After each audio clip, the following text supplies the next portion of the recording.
अत्यंत चुरशीच्या झालेल्या तासगाव नगरपालिका निवडणुकीत माजी खासदार संजय काका पाटील गटाने बाजी मारली आहे.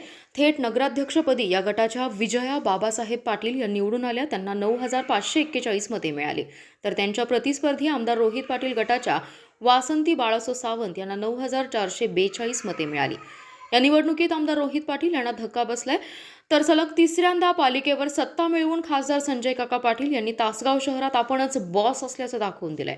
पालिकेच्या थेट नगराध्यक्षांसह 25 जागांसाठी 2 डिसेंबर रोजी मतदान झालं. या निवडणुकीत नगराध्यक्ष पदासाठी 5 तर नगरसेवक पदासाठी 88 उमेदवार रिंगणात होते.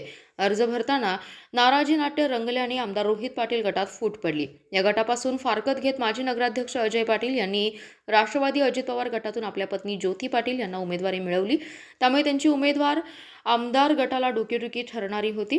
दुसरीकडे माजी खासदार संजय पाटील यांनी स्वाभिमानी विकास आघाडीच्या माध्यमातून ही निवडणूक लढवली. त्यांनी माजी नगराध्यक्ष बाबासाहेब पाटील यांच्या पत्नीला उमेदवारी दिली. तर आमदार गटाने माजी नगरसेवक बाळासो सावंत यांच्या पत्नीला उमेदवारी दिली होती. भाजपकडून विद्या चव्हाण धाबुगडे या रिंगणात होत्या. तर रंजना चव्हाण या ठाकरे गटाकडून निवडणुकीत उतरल्या होत्या. सुरुवातीला पोस्टल मतदान मोजण्यात आलं. त्यामध्ये वासंती सावंत यांना 7, विजया पाटील यांना 3 तर ज्योती पाटील यांना 1 मत मिळालं. पहिल्या फेरीत विजया पाटील यांना 3,335 तर वासंती सावंत यांना 3,318, विद्या चव्हाण यांना 581, ज्योती पाटील यांना 681 तर रंजना चव्हाण यांना 128 मते मिळाली. या फेरीत विजया पाटील 17 मतांनी आघाडीवर राहिल्या.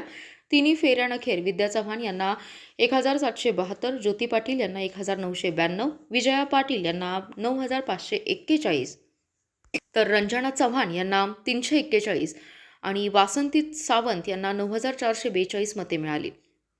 विजया पाटील यांच्या विजयानंतर माजी खासदार संजय पाटील समर्थकांनी शहरात जल्लोष केला. गुलाल फटाक्यांची आतिषबाजी केली.